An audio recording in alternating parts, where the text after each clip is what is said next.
ভাগ্যবানের বউ মরে আর অভাগার মরে গরু। কারণ বউ মরলে কিছুই হয় না, আরেকটা বউ পাওয়া যায়। আর গরু মরে গেলে হাজার হাজার টাকা লস হয়ে যায়। আসসালামু আলাইকুম এভরিওয়ান, কে কেমন আছেন অবশ্যই জানাবেন। এই কথাগুলো বলার একমাত্র কারণ হয়েছে আমার ফুপি মারা গেছে আজ 15 দিন। আজকে আমার ফুপির জন্য কোরআন খতমের ব্যবস্থা করা হয়েছিল।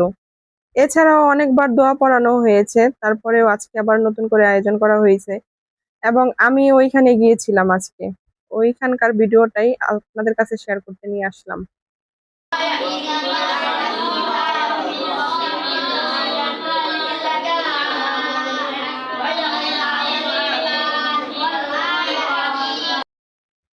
আমার ফুপির কোনো ছেলে সন্তান নাই, শুধু একটি মাত্র মেয়ে আছে।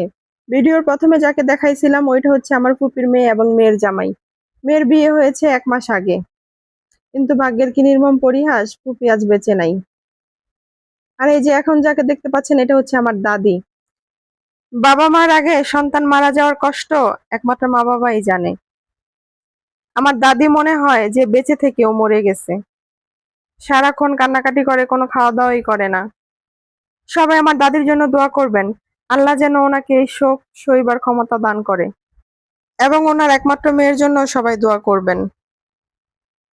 আমার ফুপি সব কাজে পারদর্শী ছিলেন। এই যে আমার ফুপির হাতে সেলাই করা নকশি কাঁথা অসম্ভব সুন্দর। এছাড়াও আরো অনেক কালেকশন আছে, তবে এত কিছু তো আর ভিডিও করা সম্ভব হয় নাই। আমি শুধু এইটাই হাতের কাছে ছিল, আমি ভাবলাম আপনাদের সাথে একটু শেয়ার করব, তাই ভিডিও করলাম আর কি। স্বামী মারা যাওয়ার পরে একটা মেয়ে ঠিকই থাকতে পারে, কিন্তু পুরুষ মানুষের কথা কি আর বলবো, তারা তো বউরাই খেয়ে আবার বিয়ে করে। এখন আমার ফুপা কি করবে সেটা আমরা জানি না, বাকিটা ওনার ইচ্ছা। উনি যা করার তা করতে পারে, কারণ আমার ফুপির একমাত্র মেয়েকে উনি বেঁচে থাকতে বিয়ে দিয়ে গেছে। আলহামদুলিল্লাহ, এটুকুতেই আমাদের শান্তি। এখন আমার ফুপি যেহেতু বেঁচে নাই, এখন আমার ফুপার জীবন উনি ওনার মতো করে গুছাই নিতে পারে, তাতে আমাদের কোনো সমস্যা নাই। এই কারণেই বললাম যে যে ভাগ্যবান তারই বউ মরে। আসলে শূন্যস্থান কখনোই শূন্য থাকে না, কেউ না কেউ এসে শূন্যস্থান ঠিকই পূর্ণ করে। এই যে আমার ফুপাকে এক পলকের জন্য দেখাইলাম, ওনার ভিডিওটা আমি নেই নাই। এবং এই যে আমার ফুফাতো বোন সারাক্ষণ এইভাবে বসে থাকে, নামাজের জায়গাতে বসে আছে নামাজ শেষ করে, এবং মার জন্য কান্না করতেছিল। আমি হচ্ছে দূর থেকে ভিডিওটা নিলাম।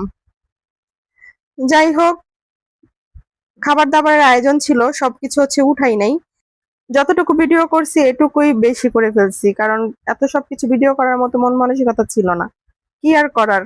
সবাই দোয়া করবেন আমার ফুপির যেন, আল্লাহ যেন ওনাকে জান্নাতবাসী করে, এবং আমার বোনের জন্য সবাই দোয়া করবেন, ও যেন বাকি জীবনে স্বামীর সংসারে যেন সুখে থাকে।